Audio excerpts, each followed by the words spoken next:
And let's give Greg Hill a warm welcome. Come on, y'all. Thank you, sir.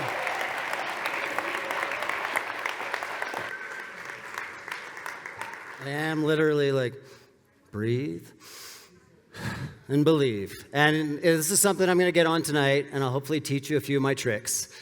And this is an amazing crowd. Like Tahoe, you guys, I've only come here twice for this event. I came here in 2011 or 12.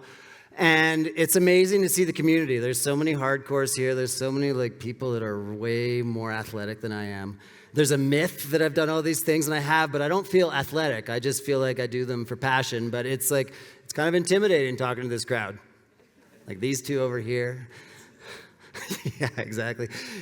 But it's amazing. I mean, I love this town. I love, this morning we went touring with Michelle, Max, and Dosty, and we watched the sunrise. We were over the lake. It was amazing. You guys live in an incredible place. And, yeah. Be thankful for that. You're super lucky. One of the things I want to reiterate tonight is that we are all really freaking lucky. We are privileged. And remember that and bring that into your life every day, because it's so awesome to know that we're lucky. Because there's 9 billion people on Earth, but there's the 500 of us. We're living something exceptional out of those 9 billion. Tonight, my goal is a couple things. I want to tell you my story, but I want you to think about your own stories, because everyone here, you're writing your own story. You're in charge of your next chapter. You can either write it yourself, or you can let it be written by the ethos or by the world. So my goal tonight is to make you start writing your own next chapter, because life's brief, it's beautiful, but it's up to you to make these next chapters great. So that's my goal. We'll see how I do. All right? What? We're going to send it. So I've written a book, which is crazy. I've always dreamt about writing a book, and I finally written one, and I'm signing it, and it's a total trip. But I could die at any moment. Kind of dark, but the cover's about living life to the fullest, because even if you live 90 years or 30 years, the moments are what count, and make them the best possible. And it's an interesting one, because when I wrote that, I was like, yeah, it's great. I agree with it. I agree that we should live it to the max, and and take risks and what have you. But I have something else I like to think about a lot, and I call it the Adventurer's Pact. Do we have a lot of adventurers in here? Yeah. So exactly. But do you understand that when you adventure, you're taking risks? Yeah. Risk means shit can go wrong. And we love that, right? That's what makes it special when you're out there. That's what makes it exciting to be in the mountains, to be going on these adventures, because you know it's not controllable. But what I want you to think about a bit is that that if stuff goes wrong, are you ready to accept if they go wrong? Because if you're not, then maybe you should go home and knit or something. And nothing wrong with knitting. I love knitting. But it's likely you won't die knitting. But anyhow, when I came out with this, my book came out in September, and within 3 weeks, a buddy of mine, Mike, died. And it was really heavy. My first talk after this, I started the talk crying, which I'm not going to do tonight. I'm good. But it's a wild thing. Mike was 32. He understood adventure. His dad died when he was 16. So he understood the Adventurer's Pact. He knew that if he was out there, he could die. But he also knew that it was worth it. And I think the crazy thing about life is you meet people briefly, and you have a moment with them, and you can take that moment and you can learn something from them. And no matter who they are, how brief it is or long, learn something from everybody you meet. And Mike was amazing. He was so good at everything. It was crazy. He was a talented skateboarder, skier, climber, and he just knew that he was having fun. His passion was so much, he didn't care to be better than anybody. He just wanted to have fun and be the best possible.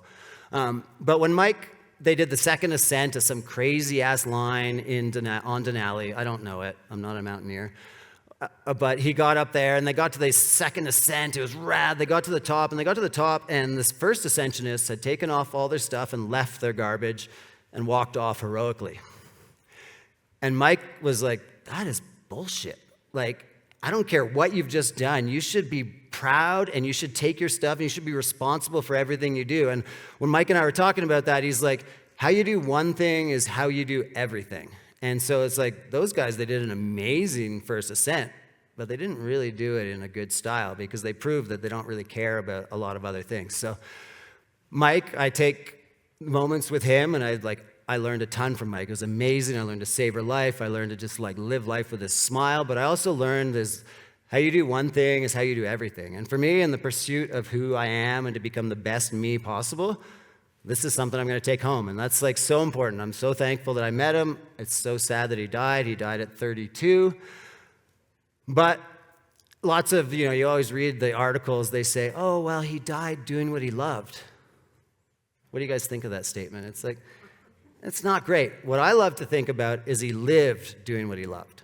And to me, that's the win. Mike lived for 32 years, but he lived doing what he loved, and he lived loud, and he lived wild, and it was amazing. And it sucks that it was 32, obviously. But in those 32 years, I'm sure he lived more than most people do in 90 or 100. So that's my story on Mike, because he is incredible, and thank you, Mike, for teaching me things.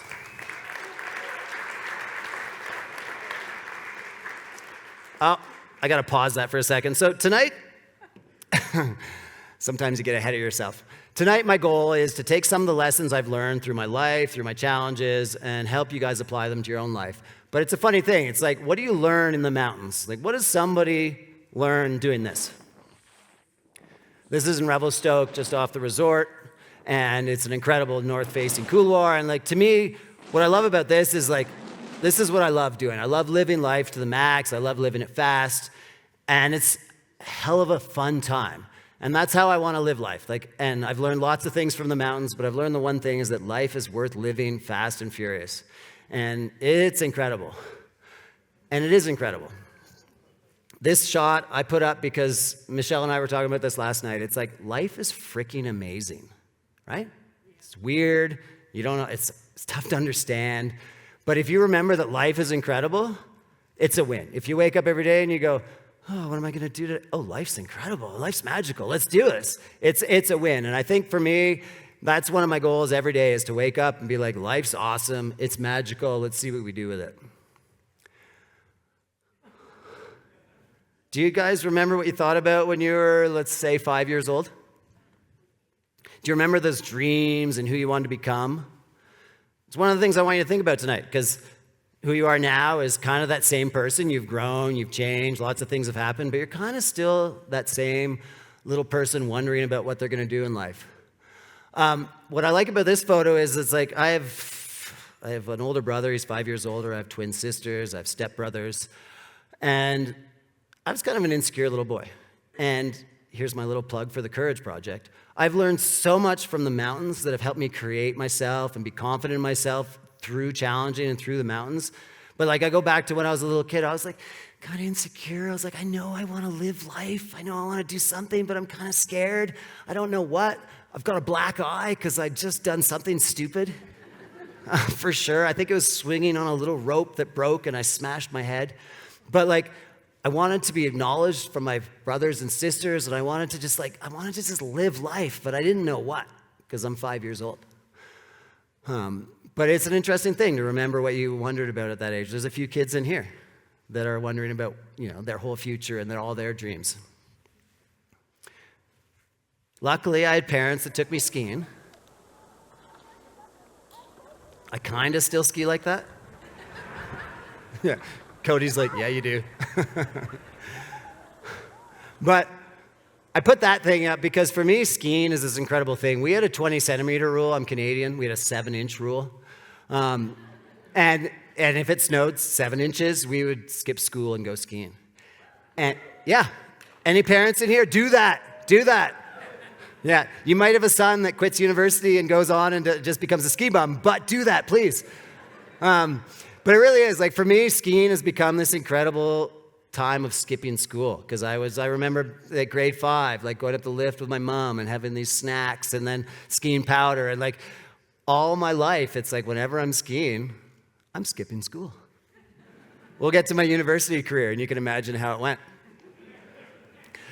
But one of the things about life, I'm going to try up here for a second. We'll see how it goes. You guys can see me a bit better. One of the things about life, I think, is it's about growth, it's about evolution. But how do you evolve?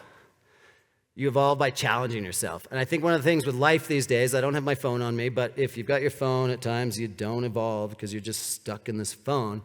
And that leads to unhappiness and everything. So I think life is about evolving, becoming your best self, and doing things. But to evolve, you have to challenge yourself. 50 project? Right? You do. You have to push. You have to challenge yourself. And so one of the things I did, and I'm so lucky in my velour shirt here, is I went tree planting. And Americans don't know too much about tree planting. In Canada, tree planting is this crazy journey that we go on, and we go and we make money. We go to university. You spend like 4 months in the bush planting trees. And for me, it's where I really became Greg Hill, this insane endurance dude. And over my course of 15 years planting trees, I planted 1 million trees, and I learned so much about myself. It's not for the environment. It was for money. It was for money. But the crazy thing about tree planting is every day you go out and everything is against you. The weather, the bush, the rocks, the bugs. Like, there's nothing great out there. Like, look at it. It sucks. I'm getting paid 20 cents a tree. Canadian cents. Right? Like, let's think about that for a second. But you go out and every day is under your control. And I learned this over my course of 15 years, is it's like, every day is under my own control. I can wake up and I can take control this day and make it the best possible. And for years, this day, it was 20 cents a tree. I wanted to plant 2,000 trees. Much like mountains, you start at the bottom and you look at the top. And I was like, I want that. And the only thing in the way of that was my own mind. And for years, I learned to just control my mind, get out there and be like, this is my day. I'm going to plant 2,000 trees. I'm going to make $400. And it was years of doing that. And it was an amazing journey because, one, I made a lot of money all summer and I could ski all winter. But I learned just to take control of every day. And you control your own weather. Every day that you wake up, it's up to you to decide your climate, to decide your day. And this is going to look great. This is going to look really funny. But some days you wake up and you're like, okay, I don't really want to do much today, and then you're scrolling, and you're just not excited. That happens. We don't all wake up and go, oh yeah, life's amazing. But I've learned a couple tricks, and this is from a friend of mine. She wrote a book called Be a Dime. And one of her things is body. And it's like if you wake up and you stroll, shoulders down, it's hard to get excited about life, right? You're just down. But she taught me, and through her book, it's okay, you're not feeling good. You know what you do? You change your body position, put your shoulders back, and look up a bit. And all of a sudden, it's hard to feel bad when you do this. Not bad. And then watch this next move. You do this. And all of a sudden, it's no matter what the day was, you look up, you walk like this. Try this tomorrow. I dare all you guys. Try it. You'll have a way better day. So every day, you guys get control your day, control your weather, just not feeling good? Okay. I dare you. It'll look silly. I just looked silly in front of 500 people. So I dare you guys to try that when you're not feeling good. Where are we going? So do we have any journalers here? Diary writers? Not that many? Okay, thank you. Thank you. I call it a journal because it's masculine in my mind. I'm diaries don't sound as masculine. But I'm really happy that I kept journals going for my entire life. Because I love looking back onto what I thought about, what I wrote about when I was 18.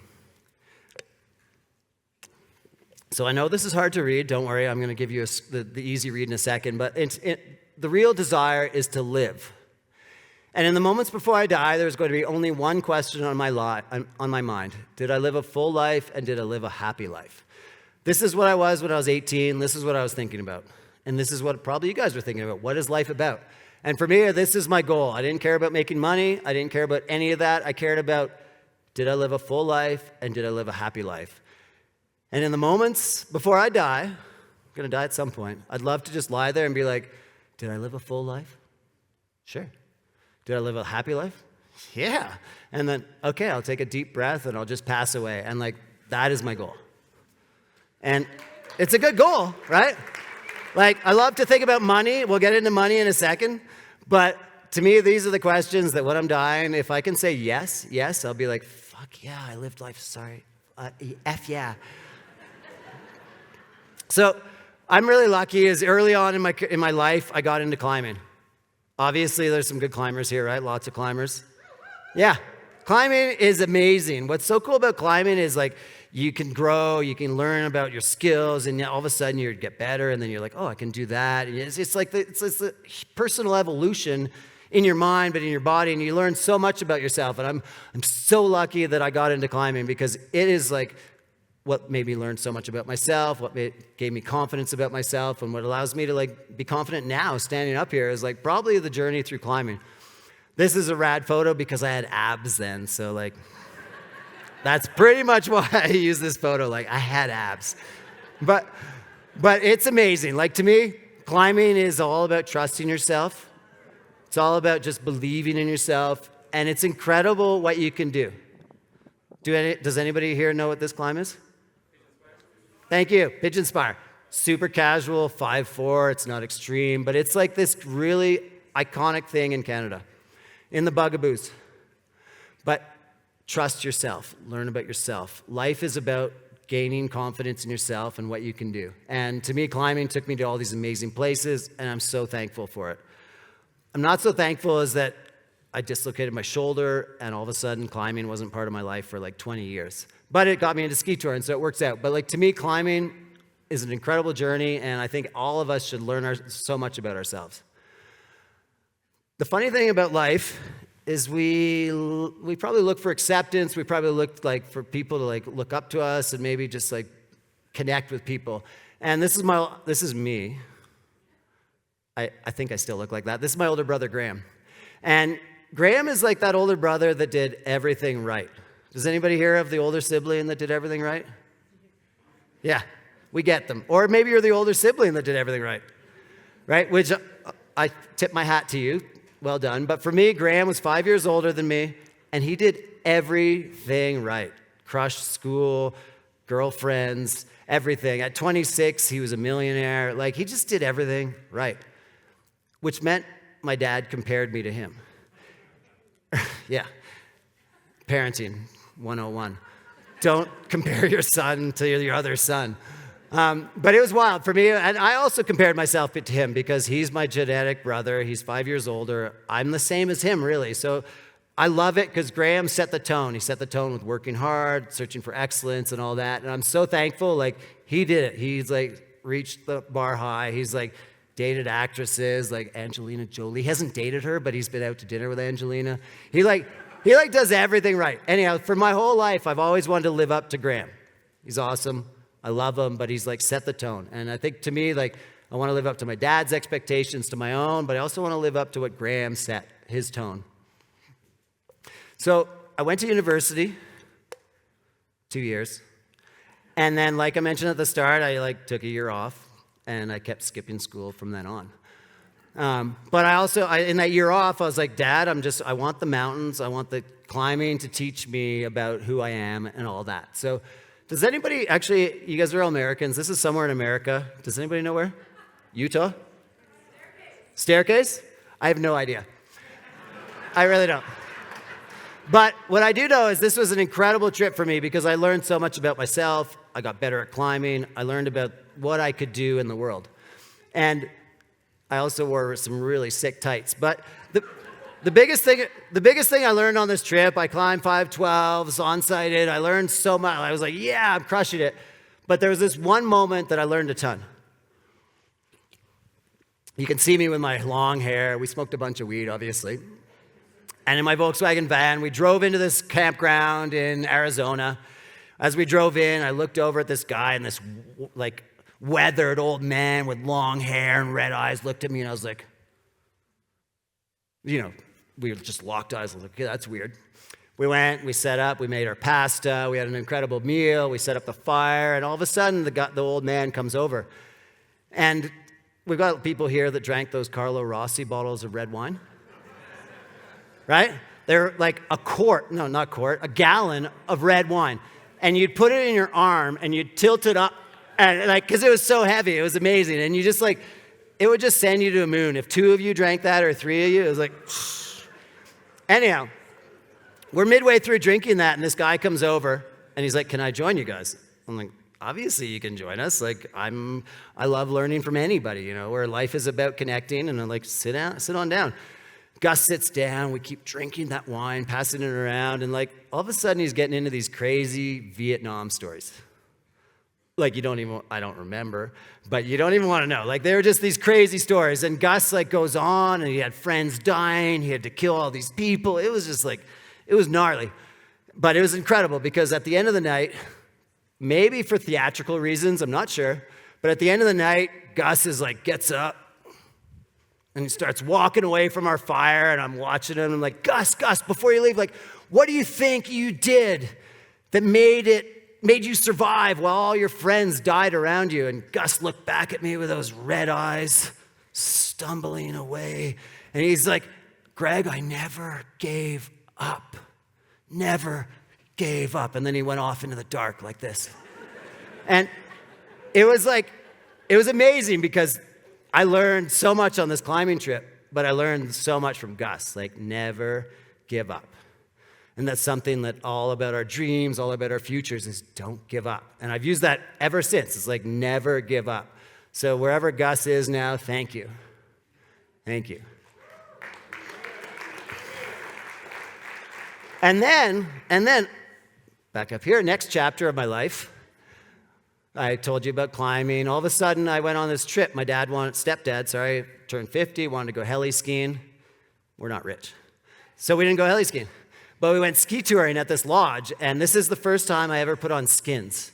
And I knew nothing about skinning. I knew nothing about the backcountry. As you can tell by my jaunts are like, I can't even think what those are called. Cody, you make those. What are those called? Suspenders! My jaunts are suspenders. And like, I didn't know anything. All of a sudden, I got introduced to this incredible world that opened up for me that became everything I do now. So thankful for this trip.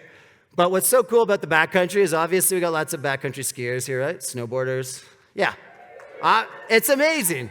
And what's so cool about backcountry is it's so diverse. The whole time you're climbing up the mountain, you have to figure out where to go. There's all these safety concerns. You're having fun. And it's this incredible journey. And then you get to the top and you get to ski down. And like, I'm so thankful that Don, my stepdad, took us to that lodge. But what I learned along the way, and that I've learned since, this is one of my mountain tips I'm going to give you tonight. It's this 80-20 rule. 80% of me is like, wow, this is amazing. Oh my God, look at that. The sun, the power, like, oh my God. And then 20% of me is so scared. Seriously. Like, I've skied lots of first descents. I've done lots of wild shit. And 80% of me is like, this is incredible. And 20% of me is like, oh my God, this is so scary. And I think that is so important to know that fear is good. Questioning yourself is good, because that's what will allow you to make those decisions. Like, if you're just oblivious, you're probably going to die at any moment. But 80-20, think about it. 80% enjoy, 20% be scared. And somebody the other night was like, that could be in your group too. 80% of you could be totally oblivious, as long as 20% of you is like, holy shit, this is really scary. The mountains are scary. So 80-20, I learned that a ton. And what I love about this is, like, you get to the top, you get to shred, it's incredible. You're like, yeah, this is the best. But you can see I can't zoom in, go in there and like stretch it, but you can see I'm looking back over my shoulder. And that's that 20%. It's like 80% was like turn, sweet, turn. And then 20% is like, holy shit, Greg, look back, make sure there's no avalanche following us. So 80-20, keep scared, because that's that whole adventurer's pact. Like, if we don't have fear, we're not going to make good decisions. And when I was young, I was fully naive to that. I was like oblivious. I was excited. I'm so enthusiastic, you may have noticed. Even then, even more then. I'm 49 then. I was like 24 in this photo. But enthusiasm is my weapon. It's my tool. It's what drives me to do great things and wild, but it's also a total weakness. And I knew right off the bat, I'm like, I'm going to kill myself if I don't learn. So I started learning from mentors, taking courses. I was like, I'm going to do anything I can to learn from somebody so I can get out there and do the right things, because this is incredible, but it's dangerous. So I took an avalanche course. AST. It's a week-long, not AST, this is an avalanche level 1. It's like a week-long course. And in the morning, we're watching all these videos, or the day before, and you know those videos of the avalanches that are coming down. They take a camera, they put it in an avalanche path, and it's like this crazy cloud. And they're wild. I was like, wow, that's crazy. Avalanches are crazy. And then the next day, we're out there, and we start touring up. Can you see that in the back, little red light? Anyhow, we're touring up here, and there's some people way above us. And the guide's like, what do you guys think about those guys? And I was like, I don't know enough. It snowed for 6 days. It's the first sunny day. I don't know. And we wondered about them, but we're down here by the trees, and these trees are hundreds of years old. We just sneak out a little bit. And then we're digging the pit. We're learning about the layers and the intricacies of snow science. And then all of a sudden, it's like the guide's like, avalanche. What? Avalanche. And we look up, and it's like those videos we were watching. We're like, wow, it's incredible. It's like the videos. Oh, wait, wow. And then we run into the woods, and the whole thing goes by. And all of a sudden, we're part of a rescue on an avalanche course. It's crazy, right? It's absolutely like, oh, I'm learning a ton here. And what's more crazy is, yeah, good way to learn, right? But what's crying, this is the dark part. I make humor of it, but 3 days before, the guys I was touring with, Shane, turned 23. We had this incredible day. Shane and I were like bonding over mountain knowledge and what he was going to do and his dreams for learning, his dreams for skiing this couloir, everything. It was amazing. Shane was like full of life. He was 6'2" surfer, just like loved life. And I was like, oh my God, this is incredible. What a friend. I just met you. And then we partied for his 23rd birthday. It was incredible. And then 3 days later, they were up here skinning, and they triggered a class 4 avalanche that ripped down. Class 4 is like the entire thing. And Shane at 23 died. So crazy, right? You're like, this guy, I just partied for his birthday. And then he died. And to me, that was like a kick in the something. And I was like, learn, Greg. I need to learn. I need to pay attention. That 80-20 rule started developing. I need to know so much because this is amazing. It's amazing. But it has some serious consequences. So right off the bat, I was lucky as I found some good partners. And I was talking to somebody earlier, and I think like if you're going to take risks, it's like your partners that make the team. And this is the end of a 21-day traverse. We summited 21 summits. It was incredible. It was the first traverse or whatever. And it was incredible. But like to me, what made it safe was these two guys. I mentioned I'm enthusiastic. I am. I'm like, this is amazing. I'm so like fit. I just want to do everything. But like this guy, Aaron, in the middle, he's the antidote to my enthusiasm. Like, he hates that I call that. He doesn't take away from the fun of the day, but he questions me. And it's like, okay, I want to go ski that. And Aaron's like, well, give me reasons. And he's like, I was like, okay, I think the wind's doing this. I think the snow's done this. I think the sun. And if I could justify whatever risky thing we were going to do, he'd be like, oh, okay, that makes sense. And if I couldn't, he'd be like, sorry, Greg. And I'm so lucky because this Aaron and my antidote, we did so many firsts. We did so many wild things, but I'm so thankful for him because he did that. He was the questioner. He was the guy that was like, he was the 20% that was like, Greg, be safe. What can we do? And it was incredible. Thanks for Aaron. And then the guy on the left there, Ian, was my stepbrother, and he's like, never say a bloody word. He wouldn't. But then when he did, you know what we did? We paid attention. We're like, okay, whatever you just said, we're doing that. And it was a wicked combo of the three of us. We did so many great things together that added to success, but it was the combo of different personalities. It was the combo of different ways of looking at things. We had the same objectives, but we looked at it differently. And I was so thankful that luck brought these two partners into my life. And what a lot of people don't know is that Ian on the left there, he was one of the first real people to take hard boot split boarding to the mountains. He did the Bugs to Rogers Traverse. He did all these incredible things on hard boots, and nobody knows about him, which is awesome. He's like the unsung hero, who are very important in life. So, back to me. Yeah, I know, the helmet's terrible. So at this point, I've quit university. My dad's sending me letters. He's like, Greg, what are you doing with your life? You know, your brother does this, your brother does this. And he's literally like, you're not doing anything. And I'm like, you're right. I'm smoking a ton of weed. And I'm a ski bum, which, you know, ski bum kind of has a funny connotation. It's like, it doesn't sound great. So to me, I'm like, okay, let's start proving to my dad, to myself, to my brother that I'm doing more than ski bumming. And I started doing these rando races, ski mountaineering races. And it was a really amazing moment for me to all of a sudden realize that, like, okay, maybe I'm doing more than normal, you know? And this is a race in Whistler. All these Americans came up and I kicked their asses. I actually had a mullet and a leather jacket. It was like, my water bottle was this glass gin bottle. I had big skis. It was an amazing moment in my life where all of a sudden I'm like, oh, maybe I am living life like to the fullest.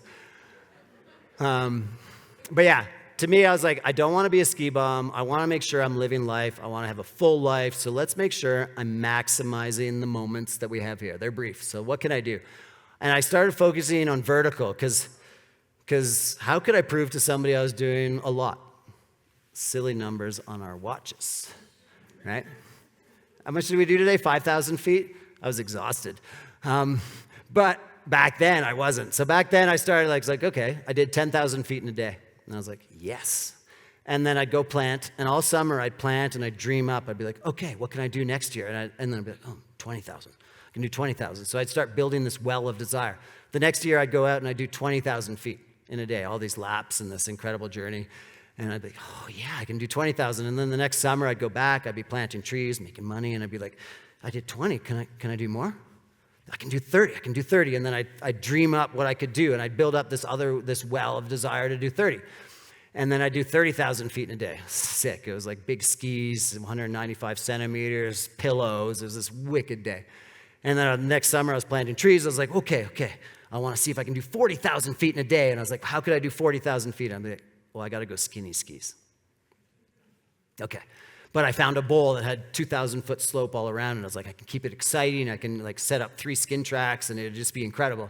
And what's cool is I just went skiing there since I did 40,000 feet, and I was like, wow, what a great spot. But I did 40,000 feet in a day. And then I kept dreaming about it. I planted in the next summer, and I'm like, I want to do 50,000 feet is my goal. So when you fly in an airplane, you're at 35,000 feet. You ever looked out and gone, that's really high, right? And so at that time, I was like, I want to do 50, which would be 35 plus 15. And I was like, that's the goal. So I was like, what can I do? And luckily, I got in touch. These people in Colorado at Sunlight Resort got in touch with me, and they're like, let's see if you can come down and set a world record. I thought it was a world record. It's not. But at the time, I thought it was. So let's just stick in that zone. So we got there, and all of a sudden, I'm doing these laps, and it's crazy. It starts at 8,500 feet, goes to 10,000 feet. It's flat, it's steep, it's flat, it's terrible. But I've trained all year. I'm ready for it, so I go for it, and I spend the whole 17 hours. I'm leading the gang. I'm going. I'm just charging and trying to figure out how to do it. And I'm like looking at my watch, and because of tree planting, I do the math. I'm like, all I do is simple math. It's not complex. It's like 22 hours, 2,000 feet, 2,100 feet, 50,000 feet. I'm like, I'm on par. So I'm at 17,000 feet. This guy, Jimmy, just appears out of nowhere. I'm like, what the?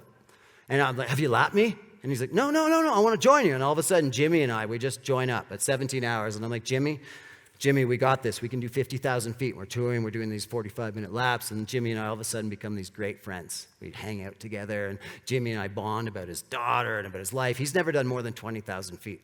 At this point, we're like 35 or 40,000 feet. And it's amazing. And Jimmy and I just go. And for the next 6 hours, it's like an onion. You peel back the onion, you start the race, you're like, I care about my hair, I care about my jacket. And then an hour later, you're like, I care about that, I don't care about that.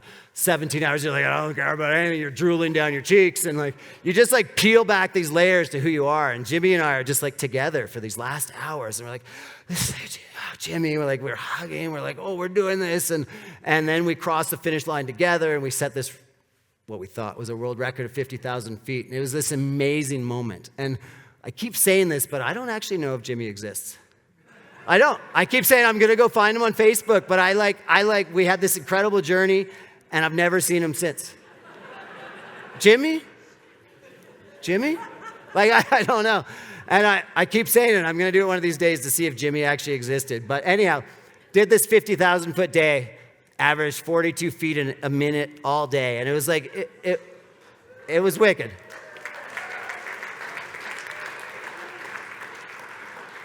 But something I haven't mentioned is at this point, I'm risking lots. I'm doing all sorts of stuff. And I really think about risk because I know I could die at any moment. And I think about that a lot. And I love it. The mountains fill me. But all of a sudden, I have a kid. This was actually my pit crew for my first 50,000 feet. A 6-month-old, my wife. My wife was like feeding my daughter, getting my skis ready, my food ready, feeding my daughter, putting her to bed, getting my skis ready. It was insane. But it was this big moment where all of a sudden I had like somebody that I'd created that was going to look to me to grow them, to make them this incredible human. And I was at risking it. And I started like realizing that risk has serious consequences, not just to me dying, but to my wife and to my daughter. And more so to my kids because like I kind of promised them a great life. And at this point, I start writing letters to my family on my computer. I don't tell my wife. Up to this point, I've kept my wife kind of oblivious, and it was tactical. I didn't want her to know how crazy I was. I wanted her to just think, oh, Greg's just going out skiing. He's safe. He's certified. And she didn't know. She didn't know I was triggering avalanches and like escaping. Like she didn't know. But on my computer it was like, dear family, this like letter that I was trying to explain why I risk, why it's worth it. And it was like a short letter, but it kept getting longer and longer, and eventually it became a book. But it was a letter to these guys to be like, if I die, I want to give you something so that you know who your dad was and why he did it. And I had 2 kids, and it was the same thing. All of a sudden, I have a boy and a girl, and I was like, oh my God, like I better do everything right for these kids because I brought them into this world. By bringing them into the world, I promised them a future with me. And if I'm not here, I want to give them something to remember me by. And it was a wild moment. I was still crazy, risking lots, skiing crazy shit. But I also, in the back of my head, I was like, oh my God, this is heavy. But I still had a need to prove myself to myself. My dad at this point, I think he might have stopped writing me letters. I'm not sure. Does anybody here write letters to their kids? I don't. But it was like, I was still like trying to prove to myself that I was exceptional, that I was living life and something. So I decided to climb and ski 2 million feet. And I started thinking about this in 1999. And there's a lot of people here that were thinking like, why 2K? You remember how crazy that was? Why 2K? Like computers were going to shut down. It's not. But it was a moment, right? And in my mind, I was like, I did 5,500 feet. And I was like, wow. And I did my simple math. And I was like, 5,500 feet times 365, 2 million feet. If I do a vertical mile every day, I could do 2 million feet. Turns out in 1999, 2000, I did not have the skills. I did not have the fitness. But for the next 10 years, I kept dreaming about it. I kept being like, how am I going to make this happen? So during that time, I did the 50,000 feet. I worked up to that. And then I did 1 million feet in a season. And then I was like, but the season was 7.5 months, so not the math to do 2 million feet. And then I was like, okay, let's get faster on 10,000 foot days. And then I did 80 10,000 foot days one season. I was like, I'm getting this, I got this. Finally, one night, I don't tell people about my dreams. You don't want to share something until you're actually doing it. So one night, I got my wife drunk, and I was like, honey, guess what? In a month, I'd love to go and do 2 million feet next year, and we're going to go to Chile and Argentina. Arizona, there's some skiing in Arizona. I didn't go there, though. But I told her we were going to like have this incredible year, and I kind of painted it as this amazing year, and I just like, it was time for me to try 2 million feet. 2008, I was like, I was kind of scared, couldn't do it. 2009, and then once I was like, okay, man up, Greg, you got to go try this. So 2010, Jan 1st, I was like, I got this. I didn't have any money. My sponsorship was pretty weak, but I was like, screw that. Life is about living a full life. I'm going to do this. And we set out on this adventure. And I live in Revelstoke, British Columbia. And I got all these incredible friends that are adventurers. And at this point, everyone was fit. And it was so awesome. We're just like climbing and skiing all these different things. We're shredding pow. It's like, it's as good as it can be. You know, loving it. And then, you know, there's always hazards. There's shit you got to watch out for. Don't worry, I didn't hurt myself. But it's wild. It's like, It's full adventure. Don't go there. It's about excitement. Awesome. Tired.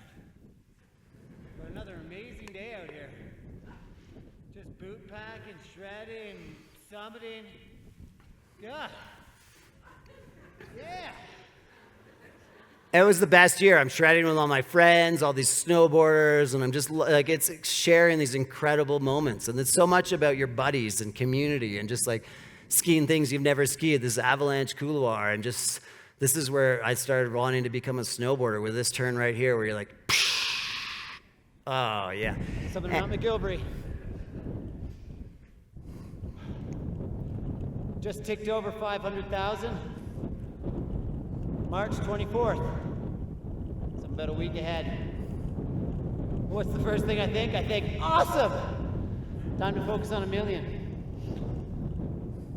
But with that, it's been amazing. It's been excruciating. It's been challenging. It's been exactly what I'm looking for. Something to really focus on, something to commit to. And wow, gotta do that 3 more times. At least I don't have to do it 4 more times. Yeah. You can kind of see, right? I'm starting to realize, I'm like, I just undertook something really hard. And like I mentioned earlier, how do you evolve? You challenge yourself. And this was an incredible goal. But I realized, I was like, oh my God, this is huge. And this is like 3 months in, I keep challenging, pushing, we're skiing, we go up to like the highest mountains in Canada, we climb the 5th highest peak in Canada, and it's this incredible journey. But the whole time I know I've triggered avalanches. We went to Chile and Argentina, and I was walking up this gully, and this huge ice chunk came down and like hit me in the face, and luckily it just hit my lip, but I was like, oh my God, like I know what I've done, I know what I've triggered, and I'm like, okay, I've written letters to my family, what else can I do? And I was like, let's start making videos for them. Wow. I was out to dinner last night with your mom, Tracy. It's a fantastic 7-course meal, lots of wine. It was amazing. It was our best dinner ever. But midway through the meal, she said something that made my heart just totally drop. She said that as a kid and throughout her whole life, she'd always imagined that she'd be a single mom raising her kids. That really hit home.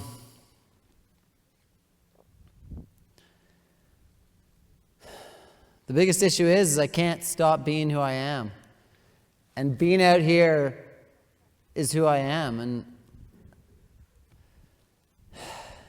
I've got my radars on. I'm using every rule I know. But I understand that it's a very thin line between life and death out here sometimes. But man, I just love you guys, and I want to give you something to remember me by, and I really hope that I'm not prophesizing something here, and that in fact I live till be 85 and ski with you guys till then, but if not, I got to make something that lets you know who I am and why I am. I've actually only shown that a few times, and it kind of gets a little heavy for me. But I really do. I want, at this point, I want to share with my kids why I do these things, because it's like, especially at this point, they're 4 and 5. Like, if I'd passed away, they wouldn't have known much about me. I would have been this weird memory. But I want to somehow show them why we do this, because it's amazing, right? Like, living life, challenging yourself, being in the mountains is incredible. But like, that's that adventurous pact where like, it can go wrong. And it's always been in the back of my mind, and I think about it all the time. Even like that's that 20%. It's like that guy that's fearful the whole time because shit can go wrong. But you also learn so much about yourself. And for me, this entire year, I mentioned breathe and believe at the start, and breathe and believe is something I created in my mind over this time. So breathe is about being relaxed. No matter what you're doing, if you're relaxed, you're going to be better at it, right? You're going to be more creative, you're going to be more open, you're going to be whatever. So it's like, okay, breathe. And I was like, before I came up here, I was like, okay, Greg, you got this. Breathe and believe, you got this.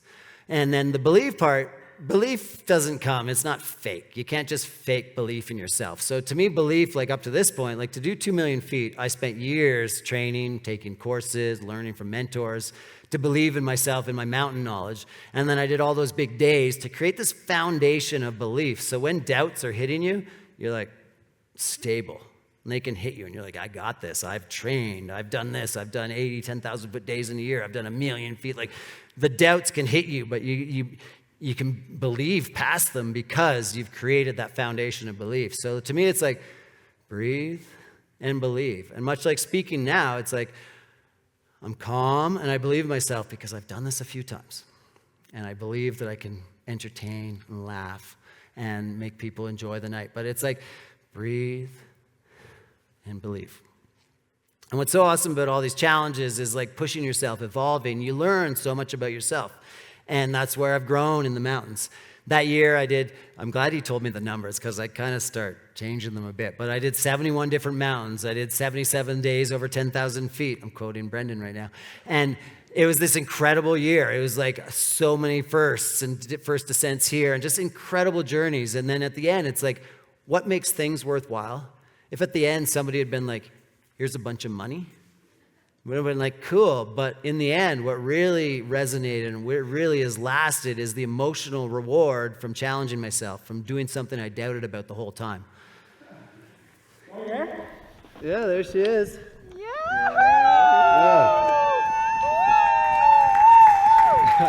That's old, Greg. That's old, Greg. I guess I am going to get emotional. Holy shit. You're a nutbag. You're crazy. Yeah. Holy shit. 1 year.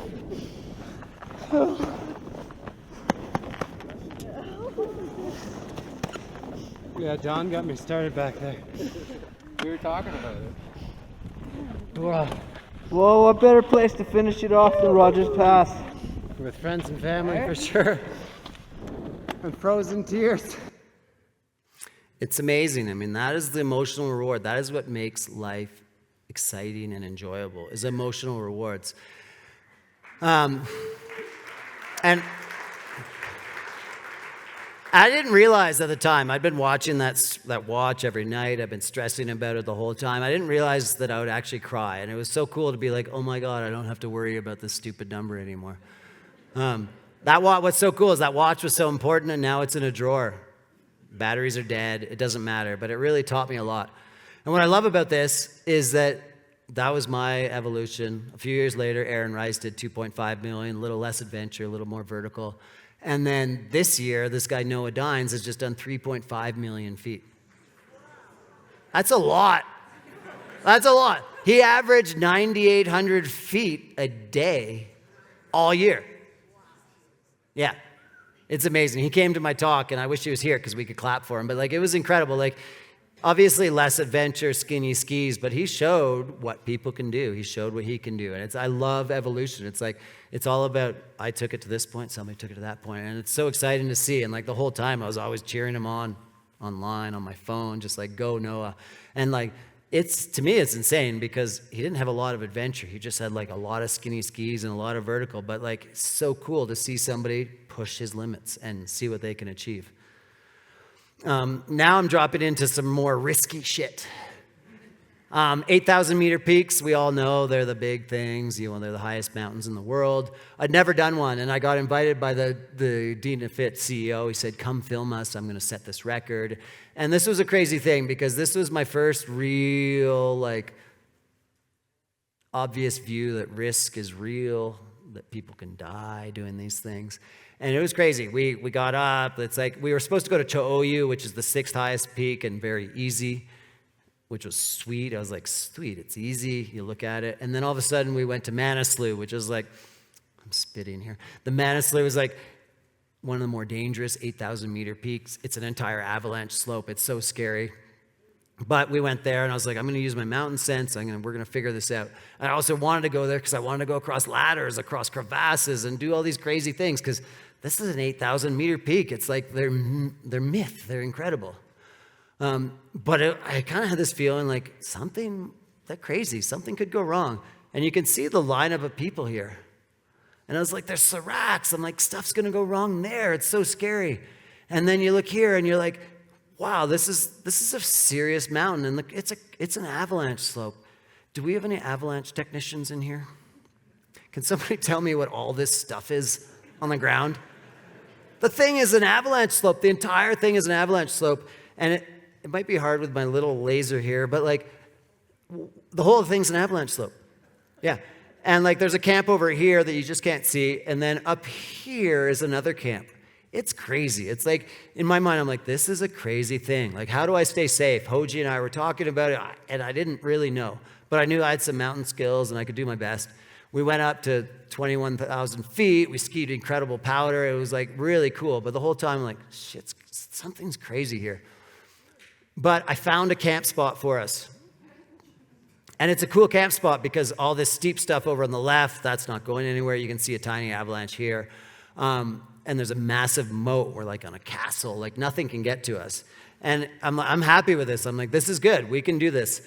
And these are Germans. I'm with all these people that don't know me. I don't know their risk tolerances, but I'm like, this is okay. We got 2 tents. Like the majority of tents can't actually go there, but we got a spot. So I'm kind of happy with it.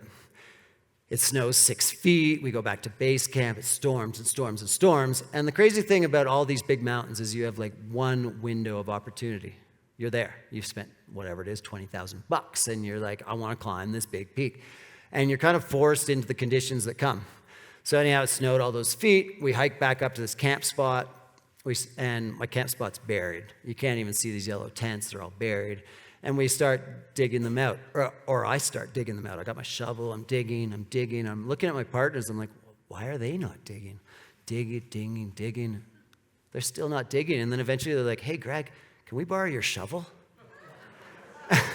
And you're like, wait a second. Like, I don't know about you guys, but shovels are synonymous with mountain travel. Like, and then I realized my beacon's not going to matter if I'm the only guy with a shovel in my crew. And it's crazy. Like, you laugh, but at this point, 2012, in the Himalayas, nobody wore beacons. They figured if something happens, it's going to be so freaking big, it won't matter. And it's a wild moment when you're like, okay, my partners don't have anything. And then I look at our first aid kit, and I like to say that it was the size of a Bible, because basically it was a prayer that nothing would go wrong. But seriously, like, I was like, what am I doing with these guys? These guys don't have the same risk tolerance as me. They're like, we talked about climbing mountains. They're like, it's a me against a mountain. It's me against the mountain. I win. And I was like, I thought we would like work together with the mountain. You know, I understand you. You understand me. We work our way up safely. And they're like, no, I conquer you, this mountain. And it was wild. But yeah, we get back up. We dig out the tent. We go to bed. And we're like, let's get up in the morning and let's go skiing and back up to that 21,000 foot line. Like, we had good turns. And we wake up in the morning and it's minus, damn Fahrenheit conversion. It's minus 20 Fahrenheit. Is that cold? Okay. It's minus 20 Fahrenheit. We're in our sleeping bags and we're like, we don't want to get out. And Robert, my tent mate, I was like, do you want to get out? He was like, no, let's stay in. That wasn't a German accent. Let's stay in, Greg. And we talked to the other tent mates, and they're like, yeah, Greg, we'll stay in the tents, and we stay in the tents. And then, like 45 minutes later, you can't sleep at elevation, rarely, so we're sleeping, and all of a sudden, our tent gets like hit by winds, like the craziest winds. I'm like, what's going on here? Kind of oblivious, and then all of a sudden, the wind stopped. I'm like, oh my God. And Robert next to me goes, Greg, there's been an avalanche. And I'm like, holy shit, all of a sudden there's voices and I hear people screaming for their friends. And like, I showed you that lineup of people. There's all these people that I knew were camping up there. And it was crazy. Glenn Plake was up there with his partners. And I was like, oh my God, I know these people. Like, they're up there. And you could just hear them like shouting for their friends. And all of a sudden, we are the first responders to an avalanche that took out that camp. The camp that was up top here, there was like 30 people, and they just got swept down, tumbled over each other, bum, bum, bum. And like, if somebody was in a tent and they happened to be on top, they were okay, but the person below them wasn't. So we're the first people out there. We start hiking up, and there's like bits of tent, bits of everything, and we've got our one shovel and a little first aid kit. And we start digging people up, and there's like, it's obvious, this is a death zone. People are everywhere, they're dying, and it's crazy. We dig people up. We can only help those that are on top of the snow. And anyhow, it's this insane scene. And heavy. Like, I've never obviously encountered anything like this. Like, there's people with dislocated shoulders, there's people screaming, there's crying, and this girl, Catherine, I start helping her, and we get her all stabilized, and she's just, all of a sudden, she's there, she's breathing, and we're talking to her because we know her name's Catherine, and I'm French, so I'm like, Catherine, ça va? I'm like talking French, and then eventually we just watch her just like, and I hope nobody here has ever watched anybody die. It's a crazy thing. And it's heavy, but all of a sudden we're like, we can't help with her. We start digging up other people, and there's more people that help, and we got this crazy rescue going. And then at one point I'm like, I'm filming this because I'm a filmer on this trip. I think I forgot to mention that. I'm filming everything. So all of a sudden I stop and I'm like, let's deal with how I'm feeling. Oh, it's the next one.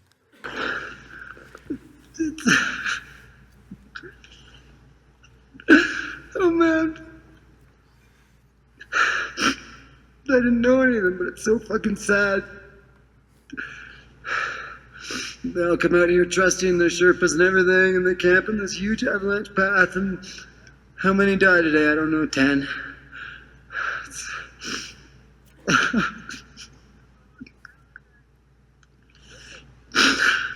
God. We're so lucky because we decided to sleep in and hang out and wait. 1 hour different, and this would have been us.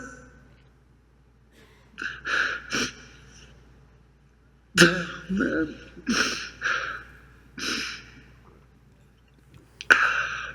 So sad.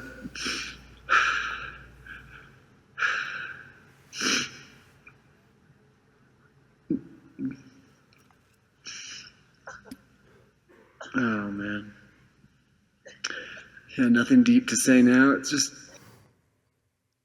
I kind of play that a little long because I want everyone to realize the realities of risk. They're heavy.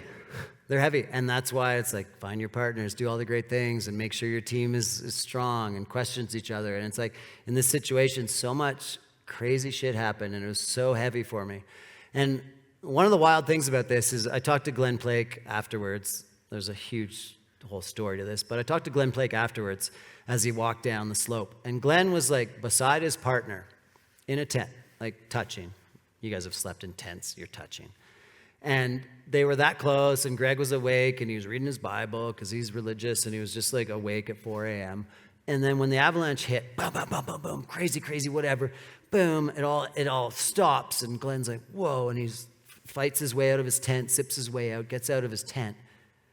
And the crazy thing about mountain stuff is there's a lot of luck involved. Glenn never saw his friend again, like his body or anything. They never found him. And they were like this close. And it's like, to me, that just blows my mind because that's how lucky we get sometimes, or unlucky. And that's what, like, that's the reality of it. And like, to talk to Glenn right after that when he walked down, we had coffee and I talked to him. We spent an hour just like going through what he just went through. But like, to me, it blows my mind that luck can be that close. Like, they never found Remy or Greg, his two partners. So crazy shit. Okay, I got the next chapter. So after that was a cool scene because, not cool, sorry. That was good. Like, it was all about somebody else. Like, we almost made a mistake, but I got away with it. And it was easy to be like, oh yeah, they got unlucky. And at this point in my life, 2014, so 2 Mill Hill is what I got nicknamed after I did 2 Mill. And what's funny about doing something and all of a sudden becoming quasi-famous for something is when you meet people, they look at you differently. You read, oh, I'm Greg, and they all of a sudden their eyes, oh, Greg Hill. And no matter how good you are at self-analysis, at berating yourself, when enough people be like, oh, you're Greg Hill, you start to feel good about yourself, and like maybe like grow an ego.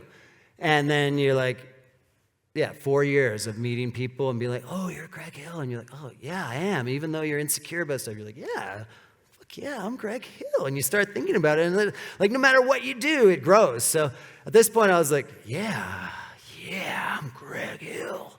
And then I did March Madness, which was like a new challenge for me because I'd done as much as I could in a day. I did 50,000 feet, and then I did 2 million feet in a year. And I was like, I'll do March Madness. I'll do as much as I can in a month.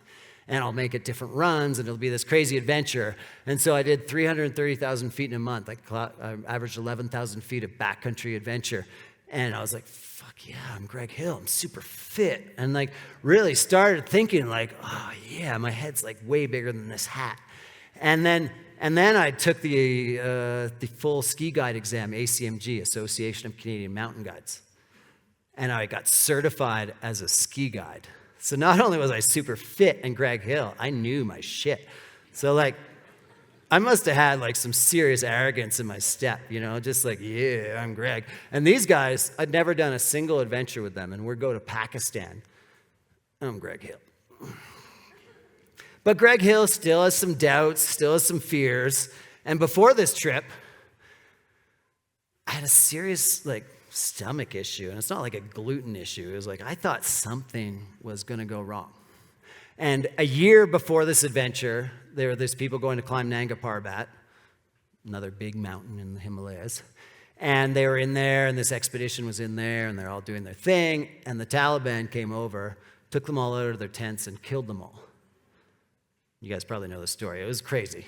And so we were the next white guys to come in and adventure in there. And then to me, I was like, oh my God, like maybe that's what I'm worried about. Like I hugged my sister goodbye at the airport, and I was like, I think I might die on this. I didn't say this to her in my head. I'm like, oh my God, like I'm really scared here. But maybe it's, you know, terrorists or something. Like I was scared. But I was also Greg Hill. I knew my shit. Mountains, I got this. Like I was like, it's terrorists. And the whole time I was like looking in the crowd. I'm like, who's the terrorist here? And like Pakistan's amazing. But everywhere you go, it's just all men with beards and kamishiwars, and they're like, they all look like what we think terrorists look like. And I'm looking at them like, who are they? And like, it's not the mountains that are going to kill me. I'm like, it must be this. But then you start seeing all these kids. There's like 21 kids going to school on a little Datsun, and you like realize that like they're great people. Maybe 9/11 changed our perception of them, but like these are great people. So I start like, oh, okay, we're okay. Maybe we're okay, but I still have this feeling. I'm writing in my journal. I'm like, this is Pitor's trip. I've never been on anything with Pitor. He wants to ski this cool line, follow Pitor. Don't get extreme. Don't push the limits. Follow Pitor. But I'm really excited, and I'm Greg Hill. I'm Greg. And then I'm just like, I haven't had any adrenaline in a while because I did that guides course, and I need some adrenaline. I'm addicted to the drip of adrenaline for sure. And I'm like, okay, follow Pitor. What do you think about this place so far? Today I'm psyched. We're going out skiing, and there's a little bit of fluffy powder. Look at this. There's Himalayan powder waiting for us. I'm psyched. And that thing is wicked looking.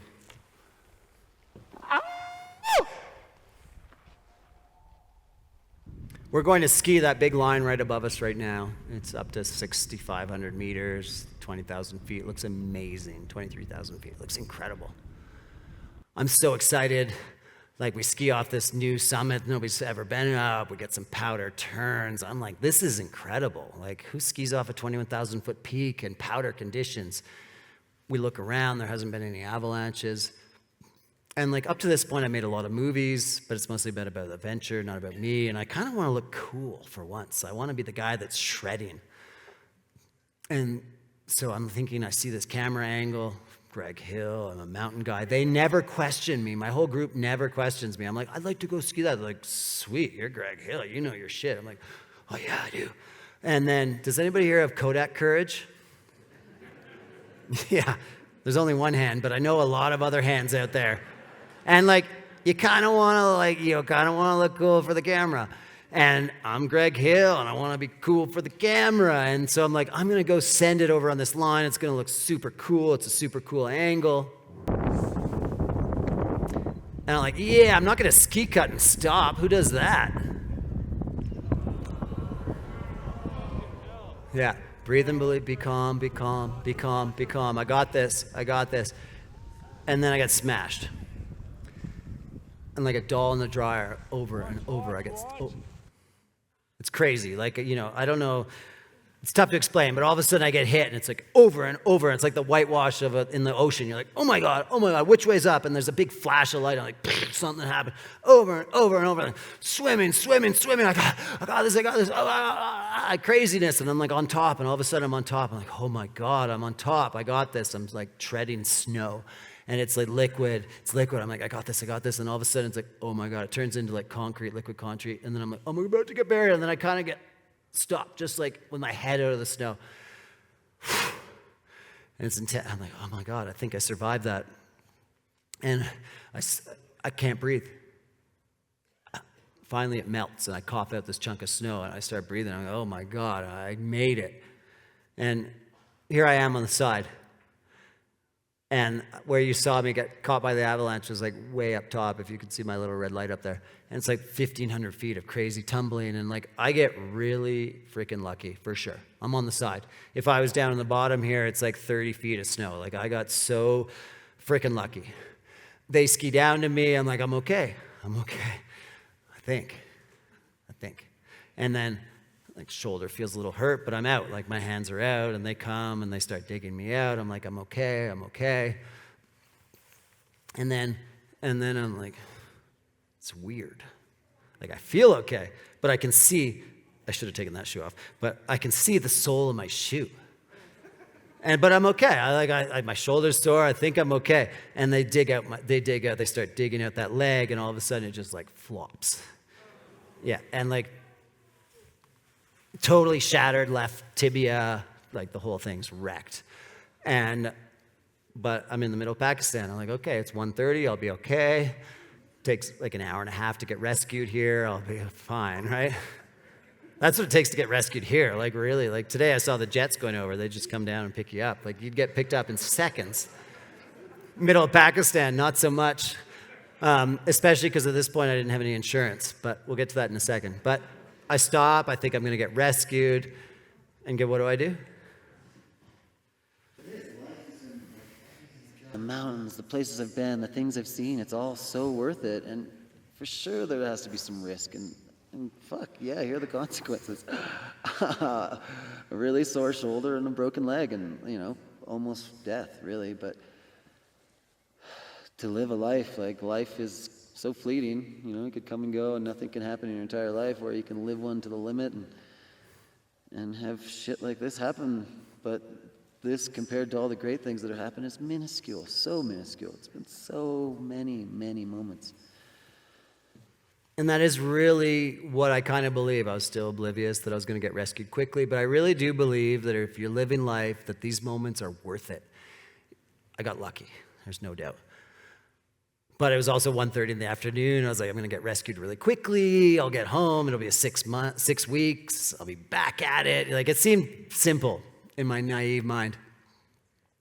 But I didn't have any insurance, right? Because I was Greg Hill.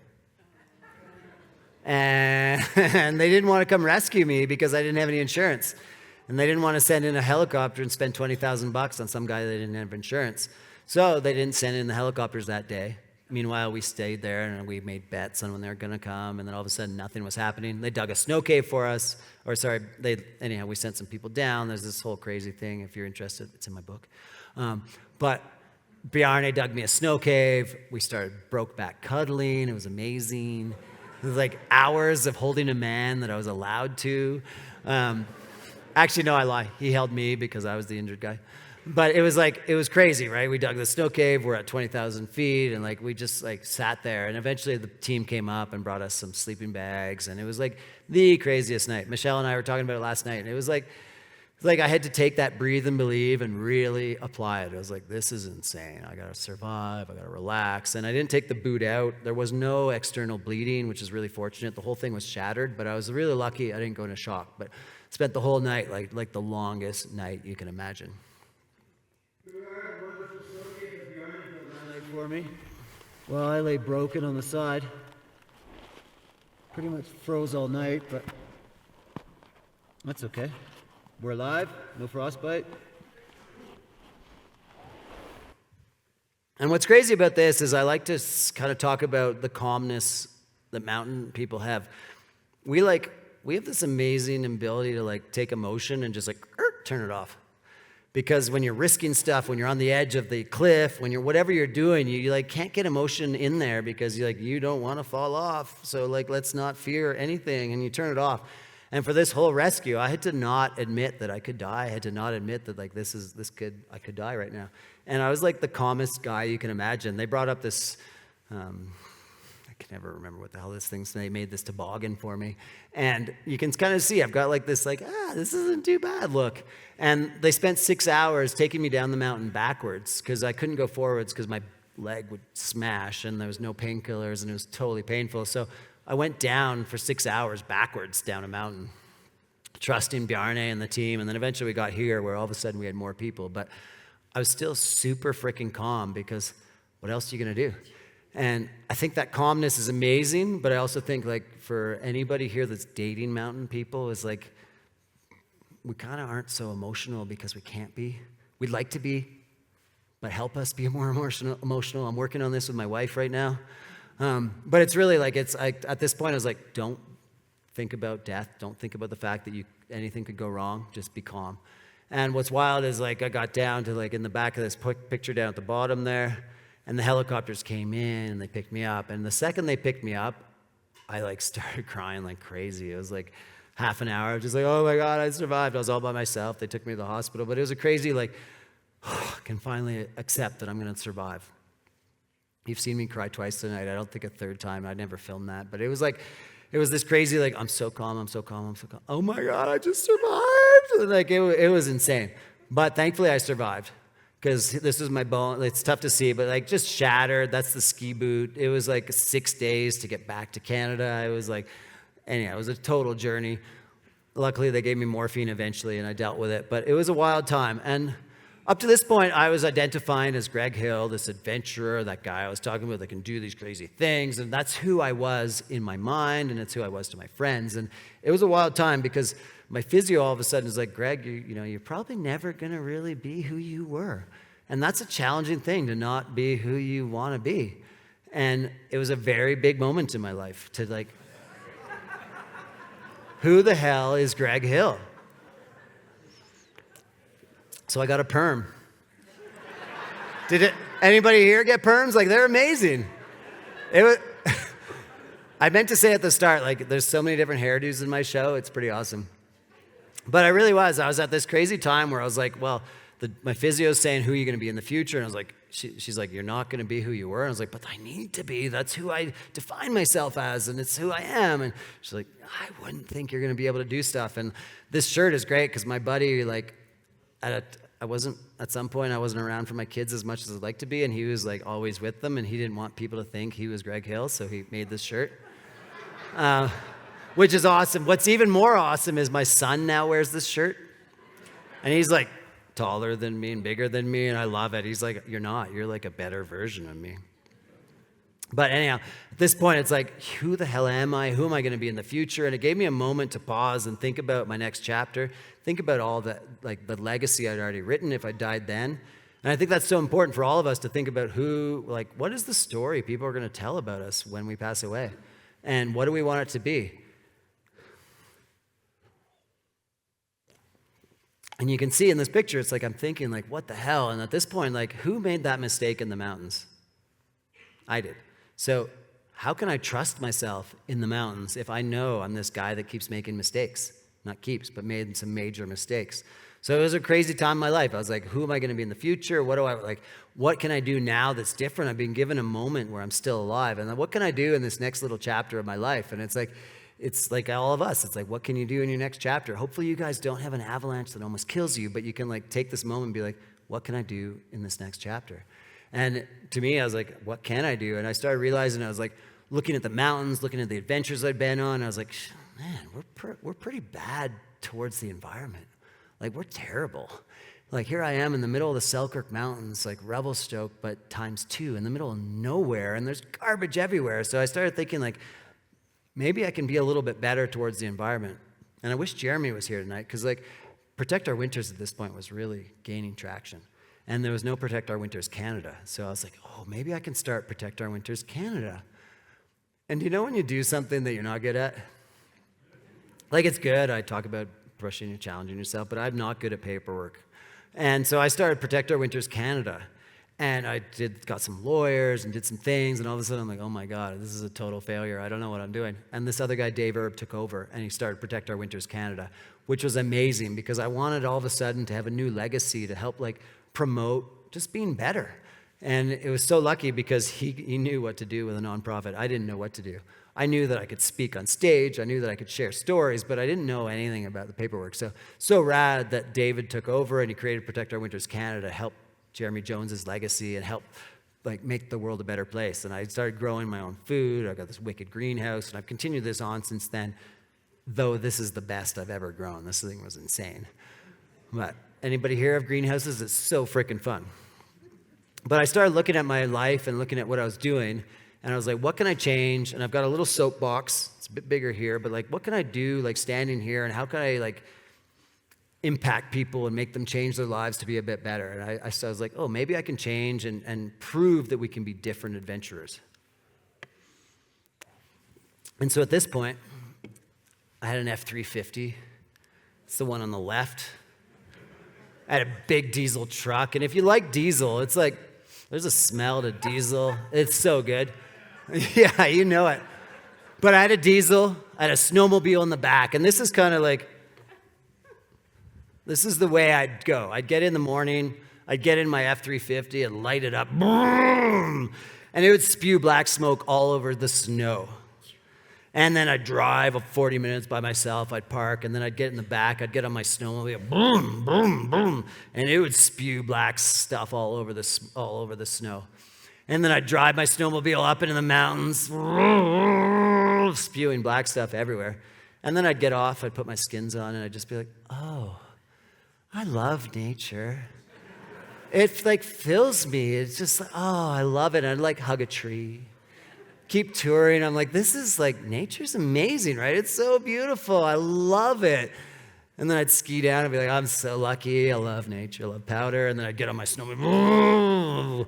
And obviously you can see what I'm talking about. It was hypocrisy to the next level.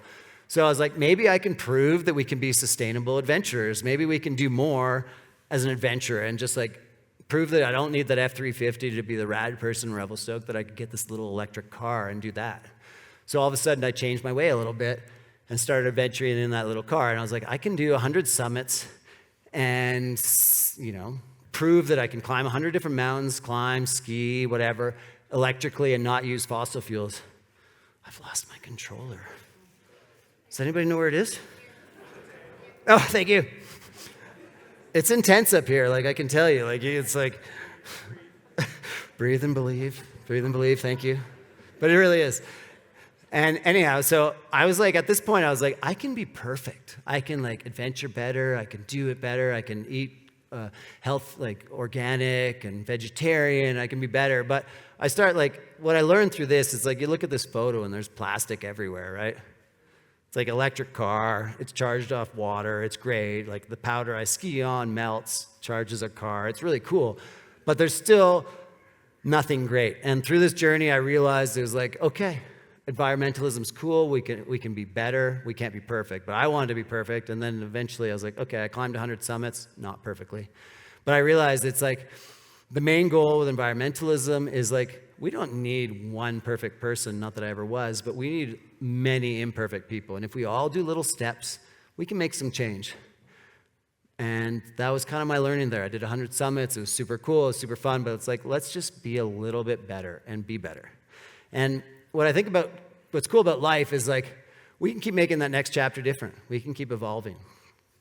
I was endurance Greg, and then all of a sudden I was environmental Greg, and I wanted to prove to my physio that I could be an endurance Greg again, but I could change. So environmental Greg was awesome, and then I became something totally different. I was at this point, that Greg Hill guy, every time I go ski touring with people, they're you're Greg Hill, you're gonna break trail, you're gonna make all the decisions, you're gonna do these things. And when you've been doing that for 15 years, it's kind of tough to keep being that guy. And I think evolving in who you are is so important. So I keep evolving. I'm I can't be Greg Hill all the time. I don't have the energy anymore. He was so energetic. So I, all of a sudden, a couple of years ago, I was screw this. I'm going to become a snowboarder. Yeah, exactly. Not only that, I'm going to take a total name, and I called myself Shreggy. dyed my hair blonde, and I was like, this is the new Greg. He's shreggy. And I snowboarded off Mount Whitney. I did so many rad things, and even today I was snowboarding. It's who I've become because it's a whole new me, and it's challenging. I'm evolving. It's like you want to evolve because life is about evolving. It's not about staying the same, and I love it. It's like it's so fun. I'm not good. I'm getting better, and every day I get better. Because skiing, 49, I'm not getting better. It sucks. But snowboarding, I can get what? I didn't hear. I didn't hear you, but I do love skiing, and I still love the 40 years I put into becoming good at skiing, and it's amazing. But snowboarding for me is like every day I go out and I get better. Today we went touring, and I was like every slash, I was like, oh yeah, and then I was like, go slower, relax, like learning to become shreggy. And it's so fun. It's so fun to be. And then when I go out, like today, my pants were a little dorky, but typically when I'm shreggy, I have like big pants. And I got like a different swagger. And he's not a public speaker, so you won't meet him. But like, it's a totally different me. And it's fun to evolve somebody that's different, And like, I think that's what the amazing thing is life. Like, I challenge you guys to look at your lives and make your next chapter. And it can be totally different. Like, this is not me. This is shreggy. Like, this is a new chapter for me. But one of the ways to accomplish goals is to write that stuff down. Journal. Because an idea is great, but you write something down and it becomes a little bit more real. And then you share it, becomes even more real. Then it's like, you just told somebody that you wanted to do something. And then you're like, might have to do that. And I love writing stuff down. I've smoked a lot of weed in my life. And in September, I wrote down, I will not ingest weed till I turn 50, which was 15 months or 16 months after that. And I wrote it down, and that was powerful. But then I shared it with somebody, and it's like, there's no way I'm going to smoke any weed or ingest any weed till I turn 50 because I've shared that idea to people. And it's so powerful. Like if you have a dream, remember that dream of when you were 3 or when you were 18, but write it down, share it, and it becomes so much more real. And I love it. Like when I was 18, note to self, July 24th, 3:30 a.m. I probably was partying. I don't really know what I was doing. But all of a sudden, if you can look within yourself, I wanted to write a story when I was 18. If you can look within yourself and pull out a story of value. I've lived a full, varied life at 18.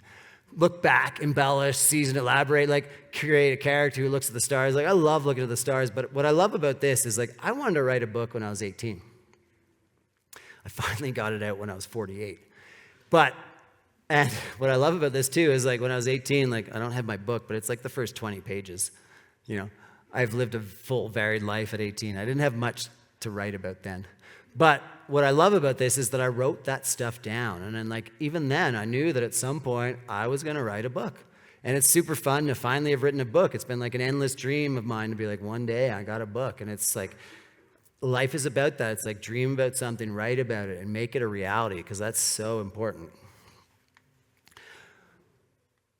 And challenge yourself, stand on summits, do wild things. Obviously this is about mountaineering, but it's about pushing yourself. It's about finding your passion. It's about doing whatever makes you lift your hands in the air.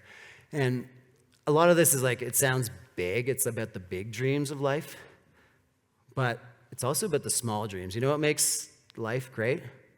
Tomorrow or the next day. So I love a big dream, have those big goals, the big, hairy, audacious goals. But what about the small ones? I'd never crowd surfed. I was 45 and I'd never crowd surfed. Yeah, I finally crowd surfed. And obviously I'm drunk, I'm having fun, but the idea is follow those little dreams. There's big stuff, but make sure life is exciting. But yeah, I've got 4 different video clips that we're just going to finish this up with. And to me, it's this is what encapsulates living life. And for me, my physio was you're never going to do that thing again. I'm I need to do those things again.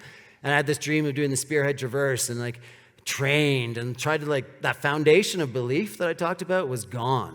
I was the guy that screwed up. I was the guy that almost died in the avalanche. That foundation was it was hard to stand on when the doubts started hitting. And doubts are so important, but I wasn't strong enough. But it's after that avalanche, after healing my leg, I rebuilt myself to a point where I could believe in myself again. And then I could finally do things.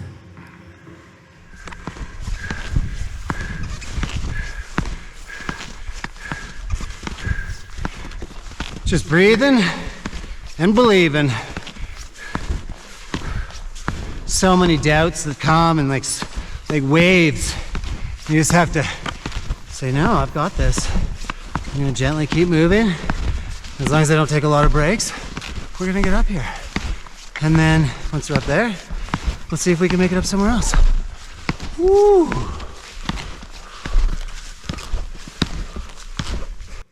So it took me about 6 or 7 years to get fit again, to push myself, to get to the point where I could really know that I was pushing. And my 100% is not what it used to be.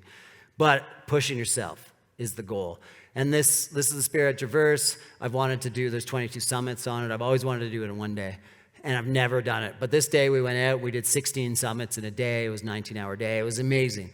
But it was all about like getting to that point where I could trust myself, where I could believe in myself, and where I had a good team. Andrew and I have done so much together, and it's super important. And in this next little window, we're going to go through 3 quick little videos, and it's going to show you like what goes on when those layers of the onion get peeled back. And it's also what helps me accomplish things and what helps me stay positive. So the Bugs to Rogers is this iconic traverse in Canada. It's 100 miles, 30,000 feet. The first time I did it in 11 days. We summited 11 peaks. It was an insane trip. It was so cool. And there's always been a record at this point of 80 hours, and I've been wanting to beat it forever. So finally, I get a team, and it's time, and we get into it. It's just an amazing journey. Get to see all these mountains, just wandering through them. It's unbelievable. It's mind-boggling. I'm really crushed too, but that's okay. That's what we're here for. To stay positive and have a good time.